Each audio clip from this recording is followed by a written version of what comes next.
Okay, I'm here with Mark Swain. He's a safety specialist and the founder of Systems 2 Consulting. Welcome, Mark. Thank you very much. So I was wondering if you could tell us what makes your company different when tackling safety management? Well, mainly our approach is not to focus on legal compliance. Instead of that, we focus on business efficiency. And that's not an approach that most people take. The reason for that is that the current system is very much flawed. When I say the system is flawed, modern health and safety legislation provides plenty of flexibility and encourages a real life approach. But the way it's dealt with by most organizations, and I have to say most safety professionals, is very bureaucratic and very much focusing on the legal compliance element. So what I would say is their focus is not on managing safety, their focus is on managing legal compliance. But surely you need documents to show that you're working safely and responsibly within your business. Absolutely. You do. You need documentation of your systems for evidence to prove that you're doing it legally. And more importantly, you need them for communication. You need to make sure that you can spread that information through the organization, and that if somebody leaves, if a safety manager leaves, that people know what the systems are. So yeah, things need to be written down, but they need to. I mean, sorry to interrupt, but from my experience, I would say after the safety person's left, these things don't get followed. They're not.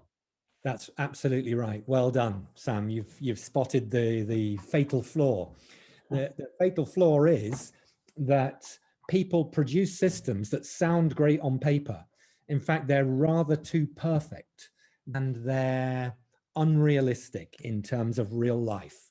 So what we aim for is to get something that's realistic and deals with people as human beings. And as you know, human beings don't operate logically or in a black and white way.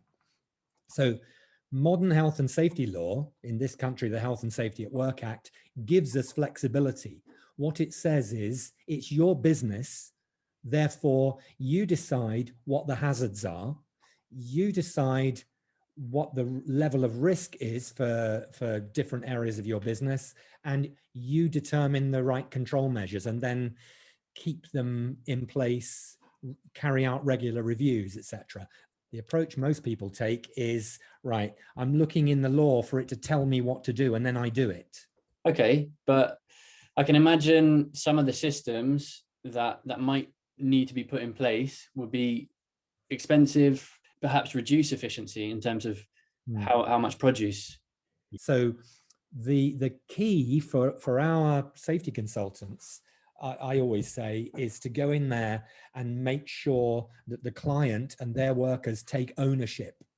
And the way to do that is, number one, get to know them, find out what motivates them, find out what their company ethos is, find out what they're trying to achieve, and not trying to achieve with safety, trying to achieve as a business.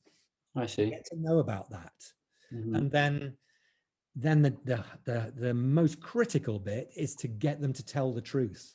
You need to find out how they really do things. And, you know, an example of that would be, let's say, a factory. We don't deal with factories that often, but when we do, it's a perfect example. They have machinery that's quite hazardous, and they have particular ways of doing their work. And what you'll often find is those machines can be quite hazardous, and they'll have a guard on that machine. And when there's a safety advisor there or a supervisor, they'll work with that guard on. But having that guard on slows their work down by about 50%.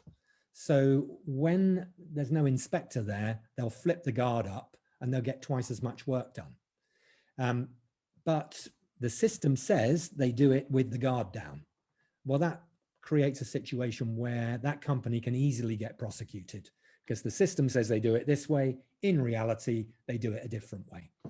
if you actually know the truth of why they're cutting corners in that way and why they're not following this very official, safe system of work, then you've got some chance of coming up with an alternative.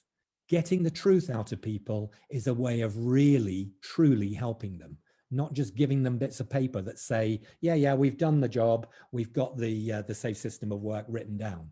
So just a quick question. I mean, Yeah. if you've got a company, you're talking about ownership and getting people to follow these systems after you've left. Yeah. When you've got hundreds or thousands of employees, how are you expected to make that happen? I mean, okay, like the managing director might listen to you and think, great idea, but surely the workforce is a different kettle of fish.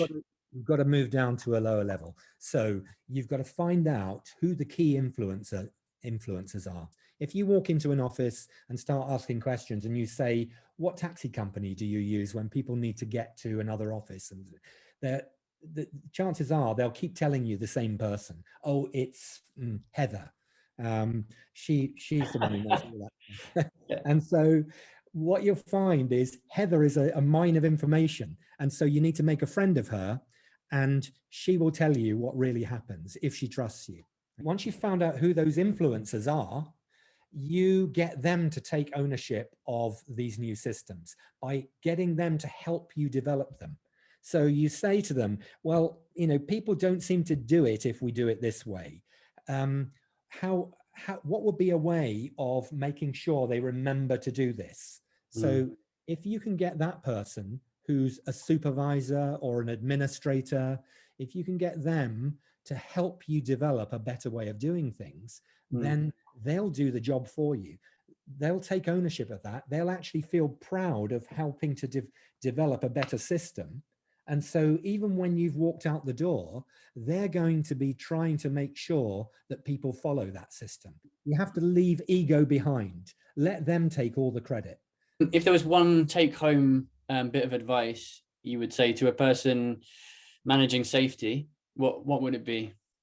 Well, I would home in on the thing I said there about the people actually doing the work are the ones who have most of the information you need. That they don't. Those people don't all tie up. Yeah. They know their bit of information and someone else knows other stuff. They don't talk to each other all the time. So it needs someone like us to go in and pull all that information together, make sense of it, and then help them put the systems together. But the information you need is there. They know it between them. They just don't talk to each other. Communication is the key thing, really. That's great. Thanks so much for your time, Mark. It's really interesting. My pleasure. My pleasure. Thanks. Take care.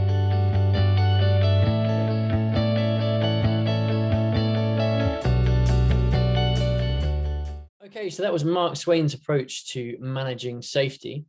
He starts off by talking about legal compliance and how we need to shift our focus from that to more of a business efficiency, safety management approach. That approach is more appealing to organizations if they realize you're there to help them save time and money, as well as comply with the law. They're more likely to be open and to trust you. Which leads on to the second point that he makes about building trust to really understand what the risks are within an organization. Once you understand the risks and you understand why people are taking these risks, for example, they're trying to save time by keeping the guard off a machine, then you can come up with other systems, safe systems, to help them save the time and work safely. Finally, he talks about ownership, making sure that when you talk to employees or front of house staff, directors, you're all collaborating and you're all coming up with the idea together.